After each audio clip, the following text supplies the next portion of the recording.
Hello traders, this is Blake Morrow. You are listening to the week ahead video for November 26, 2023. I hope you guys and gals are having a great weekend. I want to say happy Thanksgiving to those of you that were celebrating over the long weekend. And for those of you that weren't, I hope you just enjoyed a longer, little bit more peaceful weekend.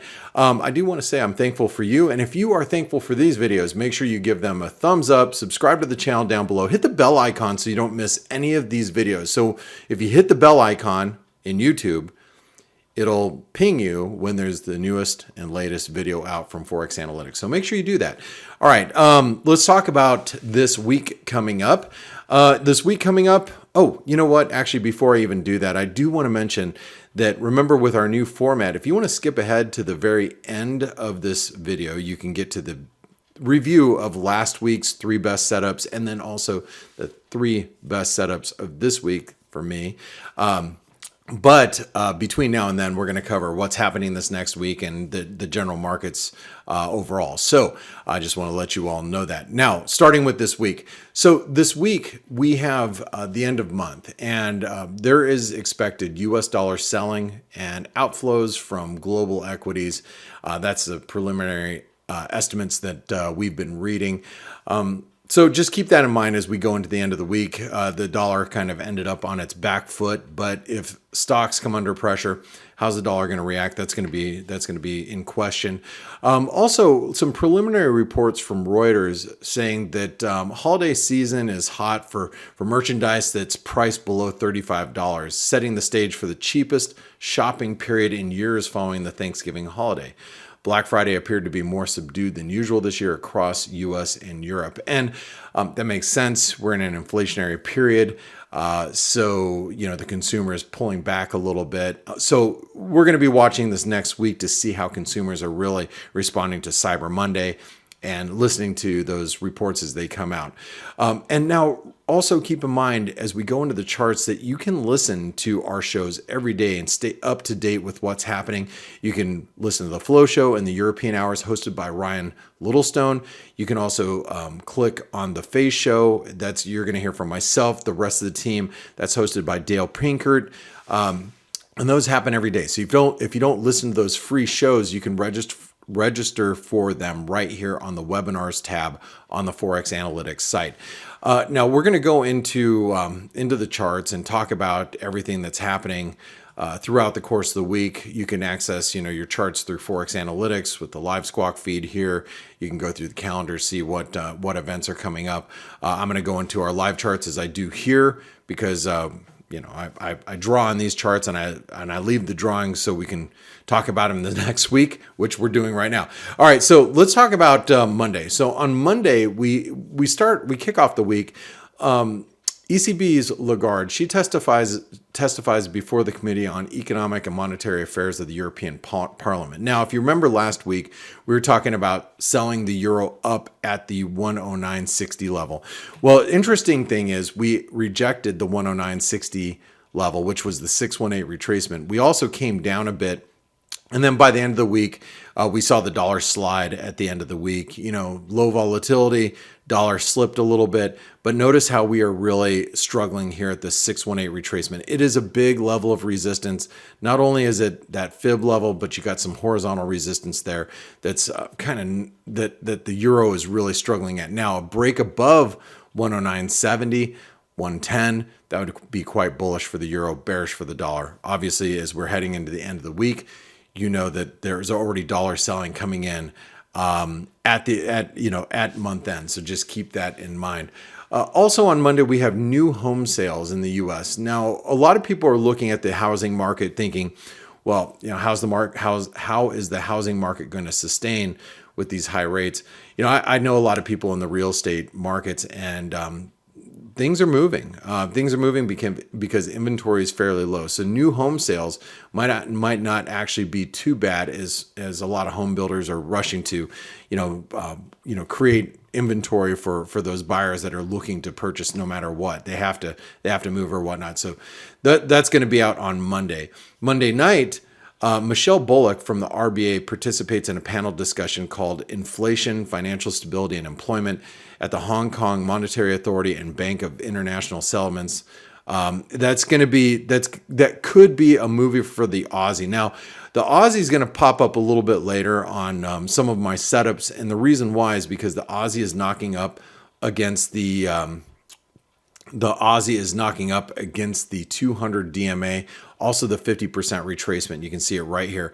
Also horizontal resistance. I think this is a big resistance zone. You know, if we get much above 66 cents, that's going to be pretty bullish for the Aussie dollar. Just, you know, think about that as we head into the beginning of the week. Now on Tuesday, we have U.S. House Price Index, U.S. Consumer Confidence, that's the Conference Board Consumer Confidence, and Richmond Manufacturing also on Tuesday. Now, I also want to talk a little bit about the dollar index as we go into this, because we also have FOMC Waller, Goolsbee, Bowman, and Barr speaking that day. So we have a lot of Fed speakers on Tuesday.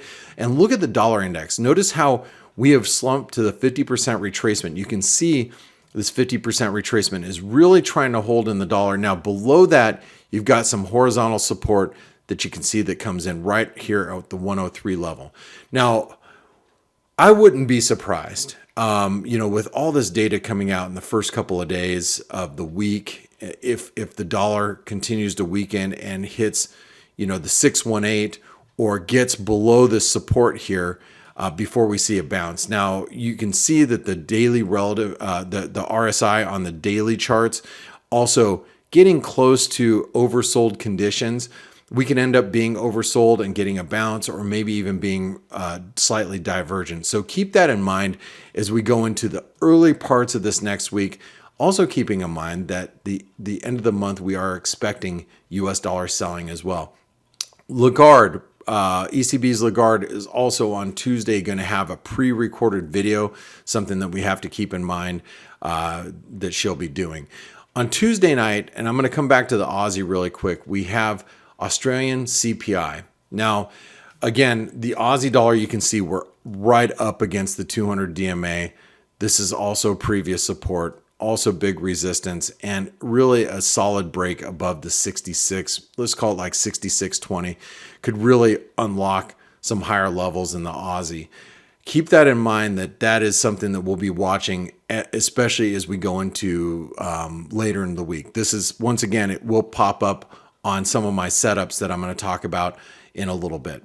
Now, the big event for Tuesday night, well, it's actually Wednesday morning, is going to be the RBA rate decision. Now, a couple of weeks ago, we talked about the Kiwi. You can see how I have it drawn here from a couple weeks back. I'm going to delete this from a couple weeks ago. We talked about it breaking through resistance and hitting the 50% retracement. Notice how we closed at the 200 DMA. Now, the RBA is expected to keep rates unchanged. However, this, whether it's a, you know, hawkish or dovish hold, is to be seen. And I think this is going to be a huge inflection point for the Kiwi going into this week. So just keep in mind that the RBNZ is Tuesday night, Wednesday morning out of New Zealand, and we're at critical resistance. If we break much above 61 cents, that the next place that we're going is 61.75, which is the 618 retracement. And that seems like a fairly logical, considering how much time we've spent around that area, you know, over the course of the last, well, we can say all of 2023. We spent a lot of time around that 61, 62 cent level. You can see it right there. All right, on Wednesday. Now, last week, if you recall, we talked about the US dollar Swedish krona, about it completing a double top. I'll go back and review this this trade a little bit later as we go into, you know, the review portion of the setups. But the reason why I bring up the US dollar Swedish krona is because on Wednesday morning we have retail sales, GDP, CPI, business and consumer confidence all out of Sweden. Now, that's a big deal because we're holding the 78% retracement. You can see that, but also see where we're capped is right around 1055. Now, if we can break above that, you might get a recovery back to the 200 DMA.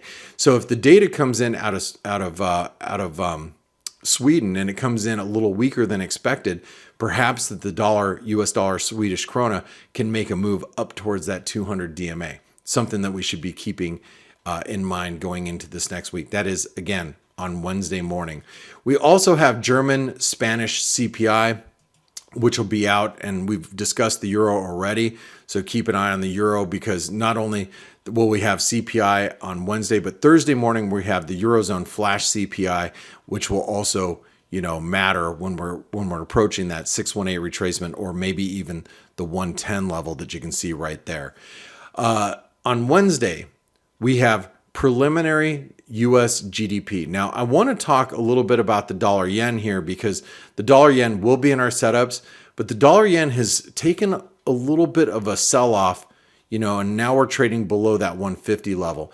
I think the US GDP numbers are going to have a big influence, not only in the dollar yen, but also on yields. Because, if the preliminary GDP comes in a little weaker than expected, come Wednesday morning, if that's the case, preliminary GDP quarter over quarter, we're expected at 5%. But if it comes in worse than expected, it could weigh on yields. It could weigh on the US dollar Japanese yen. If you take a look at the yields, we're trading below channel support. So just keep an eye on the dollar yen and yields as we have that US preliminary GDP on Wednesday. Now, as we go into Wednesday night, we're going to have Chinese, it's Wednesday night, but it's also Thursday morning in China. You're going to have Chinese PMIs, both services and manufacturing data that could influence and move the market, not only on the dollar yen, but, obviously the Aussie as well. Going into Thursday, like I mentioned earlier, we have Eurozone flash CPI data. But some data that we're getting out of Mexico will be the Mexican employment data. Now, if you recall a couple weeks back, I'm looking for the dollar Mexican peso to find support here at the 1702 level. You have to go back 2 week ahead videos ago, and I was looking for this level in the dollar Mex. Well, we're getting really close. So keep your eye on the dollar Mexican peso, because it's going to be really important that we hold the 17, just say roughly 1695, 1705, somewhere around here. Really important support for the US dollar Mexican peso. I think these are attractive levels to be on the long side of the US dollar Mexican peso, but just also keep in mind on Thursday, you have Mexican employment data, which could move the needle. Excuse me. Also on Thursday, we have an OPEC meeting. Let's take a look at crude oil really quick. I'm going to just pull up crude, just so you guys can take a look at what's happening with crude. Let me remove that. This is some old drawings from a while back, but take a look at crude oil. And crude oil is interesting because what we're doing is we're consolidating below the 200 DMA. Now, for you eagle eye traders, you might be looking at this thinking, okay, hey, maybe there's an inverted head and shoulder pattern developing in the crude market. Perhaps, but I have to say that crude oil has been extremely weak, right? It has been extremely weak, and I would actually view it versus a head and shoulder pattern, or an inverted head and shoulder pattern. I'd be looking at it as, more of a triangle and just looking for a breakout. Whether we break out to the upside or break out to the downside is to be seen. But we do have an OPEC meeting that is on Thursday. Now, I'm not following crude extensively. There's some traders in our Forex analytics chat room that are following crude really quite aggressively, and I know Mark does specifically, and he's been putting it out there why he's following it. But I know there's been some meetings, and they've been pushed back, and they're moved forward, and they're I have no idea. But what I would keep in mind is this consolidation. And I think this consolidation could be ready for a breakout soon. Whether it's an inverted head and shoulder pattern, whether it's a triangle continuation or a pennant continuation pattern, just be watching crude oil. You can see that consolidation is taking place right now. Thursday, from what I can read right now, is the OPEC meeting. On Thursday, also, we have Canadian GDP. So, just keeping in line with what's happening with OPEC. Take a look at the US dollar Canadian. the US dollar Canadian hit the 38% retracement. Now, I want you guys to focus on this chart really quick because I want to show you guys and gals something. You notice how we hit that 38% retracement. Obviously, that's a critical level of support when you're talking about, Fibonacci's. Let me delete this one. We don't need this one here. You have a 38% retracement. Notice how we broke through support and we bounced right back up. That's something that you might want to keep an eye on at the beginning of the week. Now, obviously, I'm talking about Thursday, about Canadian GDP, but between, when the week kicks off and on Thursday, a lot can happen here. So, whether we break this 38% retracement or this horizontal support, I just keep an eye on this pair because even a dip down to 135 might be a attractive place for longs. And the flip side is if we do get a little bit of a bounce, if we're back at channel resistance, this could be a level that, traders look to short the dollar Canadian, especially ahead of the Canadian GDP, and knowing that you probably have some end of month, dollar selling coming in. All right, so something just to keep in mind as we go into the end of the week. Now, on Friday, we're still on Thursday. We're getting past the Canadian GDP. We have U.S. PCE unemployment claims, Chicago PMI data. ECB's Lagarde, she's delivering opening remarks at the ECB forum on banking supervision. Could be a mover. I'm going to take us back to the dollar index really quick. Let's go over to, where is the dollar? It's just right there. We were just talking about the dollar index. Let's go back over to the daily chart. So the dollar index, just once again, we are floating around this 200 DMA. Now, by the end of the week, the dollar might be already under pressure. So that's why you have to be watching this 102.50, which is going to be the 618 retracement just below this horizontal support. So in the event that we break 103, see how the dollar is reacting around the 102.50 level, because the golden fib, that's usually my favorite place to be looking for reversals. And given the fact that we'd be below horizontal support, if we get down to that 102.55, you got to be looking at the dollar for possibly a bounce from those levels. Now, keeping in mind that is going to be at the end of, and towards the end of the week, and we have all that U.S. data that's coming out. Now, going into Friday, actually Thursday night, we have Chinese CACs and PMIs. It's the private Chinese data, so that could be a market mover on Thursday. But on Friday, we have Swiss CPI. Take a look at the US dollar Swiss franc. I should talk a little bit about this. The dollar Swiss is at the 618. You want to talk about a 618 retracement? We're at a 618, and I think I talked about this the last couple of weeks, but it might be on the daily shows and maybe not so much on the week ahead video. But some traders from our community are looking for an inverted head and shoulder pattern here if we can continue to hold around this 88.20 level. Well, Swiss CPI will be out on Friday morning, and if we're trading anywhere around this 88.20 to 89 cent level, which has really contained price all of last week, you could get a breakout on Friday of this week. Staying in Friday, we have Lagarde. She's speaking again at the ECB forum. This is the day 2. We also have Canadian employment. We don't have U.S. employment this Friday. That's going to be next week. But this Friday, we do have that Canadian employment. And remember, we're going to be looking at this 38% retracement. We talked about the 50% retracement, but also notice that whoops, I didn't mean to do that. Let me get rid of that.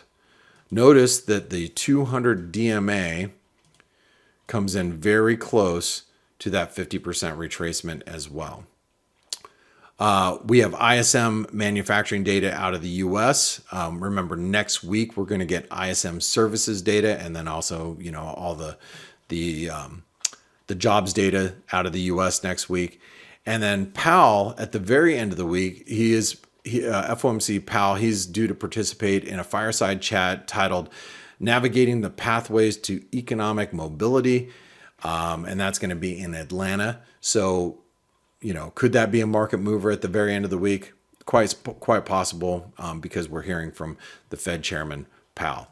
Now, I'm going to talk about some other markets. I'm going to, talk about what's happening in the DAX and the Nikkei and what's happening in gold and silver, because they look actually quite, how should I say, they look very constructive for bulls. But before I do that, I need to mention this. If you guys haven't checked out the trader funding program, you should check out the trader funding program, because if you don't want to risk your own money and you want to risk somebody else's money, especially in this environment, why not see if you can pass an assessment? So we have assessments for, if you want to trade an account that's a $25,000 account all the way up to $1 million account, you can quite possibly pass an assessment and qualify to trade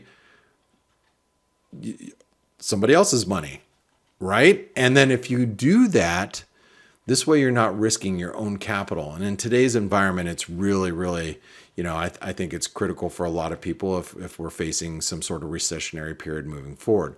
Also, one of the benefits of being in the trader funding program is that you actually get to access the Forex analytics community, because when you're in our community, not only do you have other people, other traders like myself and everybody from our team, or a lot of traders from our team, but you also have other traders that are outside of the Forex analytics family that are in the community just talking about the markets and their best setups, talking about the trades they're in. And this way you're not alone. And that's one of the things about trading, is it can be a very lonely gig if you're just at home doing it yourself. Why not have people, like-minded people, looking at the markets, giving you some ideas, giving you somebody to talk to and to share ideas with, and talk about the pros and cons of the trade that you might be taking or that you're thinking about. That's the benefit of being involved in the Forex analytics community. And once again, it is included for a period of time while you're in the trader funding program. So check out trader funding program down below. And if you want to watch a video on how I pass an assessment, you can click on that link down below in the description of this video that'll show you exactly that. All right, let's continue on. And I'm going to talk about, like I said, I'm going to talk about some of the other markets that are moving. One of the things that we talked about last week was the S&P. So I'm going to go into the S&P in a little bit when we talk about our reviews of what we were discussing last week. But I should bring up, in the meantime, I'm going to talk about the NASDAQ 100, because the NASDAQ 100, we talked about it reaching this resistance, and now what's happened with the NASDAQ is we're actually trying to punch higher. The thing about this market is it's not going down, and that's the one thing that you have to keep in mind with equity markets at this point. They're racing higher towards their 2023 highs, especially the NASDAQ. Now we are at 161% extension. You can see it right here. At the last drop, from the last drop, we have reached 161% extension, but also we're above horizontal resistance. The longer we hang out up here, the tougher it is for the markets to come down.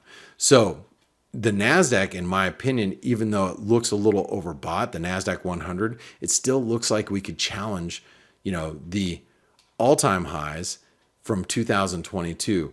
And as we are at new 2023, yearly highs. So just keep that in mind. The NASDAQ still looks very constructive at this point. But then you take a look at other markets like the Russell 2000, not so constructive. We're about in the middle of this big range that we've discussed here before. You can see this big, huge range we're in. We're just kind of in the middle of it. So the mid-cap stocks really aren't participating. This is, once again, this shows you that some of the bigger names are the ones that are really driving the market right now. You can also see it in the Dow. The Dow is nearing 2023 highs, but I would assume that we're coming up against wedge resistance. Now, I'm going to go back to the S&P in just a few minutes, but I do want to cover a couple of other markets. Let's talk a little bit about gold. Now, gold is trying to break out, and it is and is showing you right here that it is a bull flag pattern, and a breakout above 2010 would be very bullish for the gold market. Now, the one thing I was waiting for is for silver, and silver closed the week in breakout territory above this resistance. Now, if you look longer term in silver, could we reach a little bit higher? Is this really a breakout? Well, it is right now. And we could reach for $25, $25.50. And if that happens, there's a good chance that gold could, break above these highs and challenge this triple top, which could end up being a quadruple top. Who knows? Or we could end up just breaking out as a bull flag pattern. But I wanted to say that these precious metals do look constructive. And if we're going to get continued dollar weakness going into the end of the month, why couldn't precious metals rally as the dollar weakens? Because usually they have an inverse relationship where when the dollar goes down, precious metals tend to go higher. And in this case, that could very well fit into the patterns that we're seeing in the precious metals market. So keep an eye on silver and on gold this week. They could be breaking out to the upside. A couple other things that are happening, that I wanted to look at before we get into the review portion. I want to talk about the German DAX. The German DAX continues to grind higher. We're nearing the 78% retracement. You can see some horizontal resistance really, being tested here. And then take a look at the Nikkei. The Nikkei is about ready to break out above these highs. So, when you think about, and let's just delete this really quick, delete that line. You can see where the Nikkei is held, and the 200 DMA came really close. We held the breakout point, which we've discussed multiple times. If U.S. equity markets are breaking out, then why can't the Nikkei that's been holding up hit new highs that we haven't seen since the, I believe, 1980s? So, just watch the Nikkei here, guys. I mean, I had a discussion with Chris Weston on the Trade-Off show from a couple of weeks ago, and that's the weekly show that I do with Chris Weston, talking about Santa Claus or the Santa rally visiting Japan.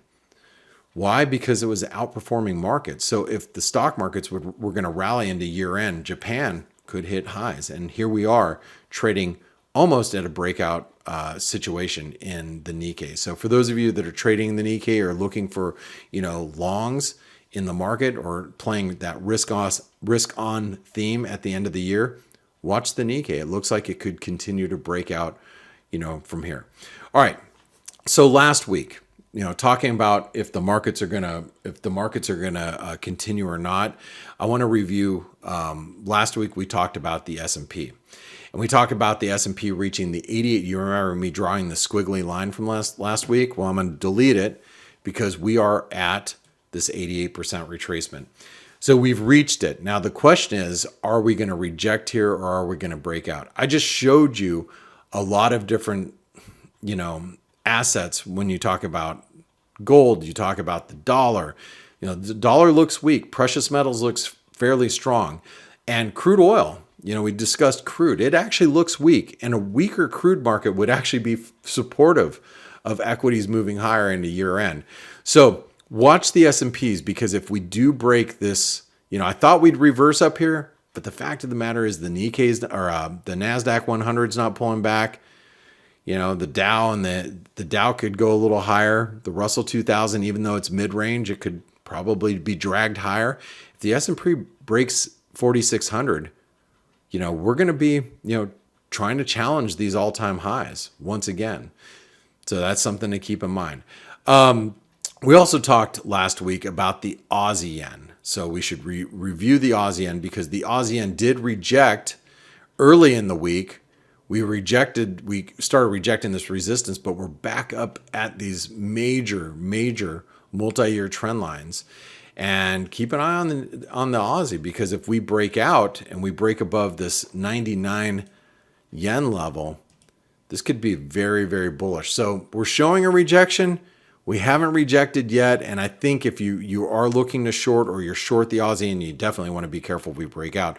But obviously you need to get back below 97 yen for it to even look like a reversal at this point. And then we also talked about the euro dollar, or the rejecting at the 109.60, which it did, and we're back up again, back up at this level. Also, the US dollar Swedish krona completing that double top. You could trade it either direction. I actually am long the US dollar Swedish krona. I picked it up as we hit the 78% retracement. It happened after the Riksbank decision when they actually kept rates unchanged unexpectedly. And so that is because of that, it's supporting the US dollar, Swedish krona right now. But like I said a little bit earlier, we really got to get above 10.55 in order for this to make a move towards the 200 DMA. Now this week, I want to talk about the US dollar, Japanese yen, because if we are expecting dollar weakness to come in the market, the dollar yen is showing some signs of weakness right now. We've had some discussions on our daily shows. Now, remember, you can go access the daily webinars, the flow show, and also the face show. Those are both free to you to view. You don't have to be a subscriber of Forex Analytics, although we'd hope you would be, but you don't have to be to listen to those free shows. We've been discussing over the course of the last couple of weeks that things might be shifting with the BOJ and the way the yen is acting. So if the dollar is going to truly weaken this week, I think there is a risk that we could come back and retest these spike lows around the 147.30 level. As long as we remain below 150, I'm actually looking for a move back down towards the 147.30 level. Okay, these spike lows, I think they're going to be very important on the way back down. Also, one of the other setups that I'm looking at this week is I'm looking at the Aussie dollar. Now, the Aussie is at its 200 DMA. Do you know what else is near its 200 DMA? Copper. Okay. Copper is at, some resistance here. We're rejecting the 200 DMA. You can see it right there. Now, if copper can get above the 200 DMA, then I think the Aussie dollar is going to have a really solid breakout to the upside. The flip side to that is, and this is going to be a setup in either direction, if copper continues to show signs of weakness, you might have a decent setup for a manageable risk short in the Aussie, as long as you keep your stops relatively tight. As long as as long as copper continues to show some weakness, that might be a short setup moving into next week. Now, as far as another setup goes, something that I'm not trading right now is the Euro Aussie. And the reason why I want to talk about the Euro Aussie is because the Euro Aussie is at support here. Well, actually, let me pull it up. I think I had this. Yeah, here's this chart. You can see it pretty clearly. We're at the 50 DMA, but we have this massive trend line that has been very supportive of price. So with the Euro Aussie, for those of you that want to be on the long side, I think you have a decent risk reward to be long. Now, if it breaks below that trend line, whoops, excuse me, I didn't mean to hit my microphone. If it breaks below that trend line, we should challenge the 200 DMA and then also head back to the 38% retracement. So you can trade this either direction. If you are more in the risk on camp, that means you think stocks are going to continue to break out to the upside, you probably want to focus on the Euro Aussie to the short side. The flip side is, if you think that the markets are going to stall here and we're going to start to see stocks come back under pressure, and you think that the copper market is going to hold the 200 DMA, then being long the Euro Aussie is probably the trade you want to take. But I think this is a good setup. You kind of know your risk reward from here. I don't say kind of. You actually know your risk reward, whether you want to be short or whether you want to be long. It depends how you want to approach the market. But that is going to wrap up the week ahead video. I would just want to say, if you haven't tried out Forex Analytics, please do so. It's only $1 for 10 days. Download the mobile app when you do that. There's not any other companies out there, not very many, that give you a mobile app to download, and you can have access to the Forex Analytics platform and our chat rooms right to your mobile device. So make sure you check us out. And also, if you enjoyed this video, you think it's going to be beneficial, make sure you give us a thumbs up, give my team a thumbs up, and comment down below. If you have any comments about anything that I covered this week, comment down below, and I'd love to read what you have to say. So thanks for listening in. Thanks for spending your most valuable time with me this weekend. I'll see you on the Monday Face Show. Have a great remainder of your weekend. Hey traders, this is Blake Morrow with Forex Analytics. Thanks for stopping by our YouTube channel. Don't forget to like these videos, share them, and subscribe to our channel so you don't miss any of the content that we provide here for free. Thanks for stopping by. I'll see you in the next video.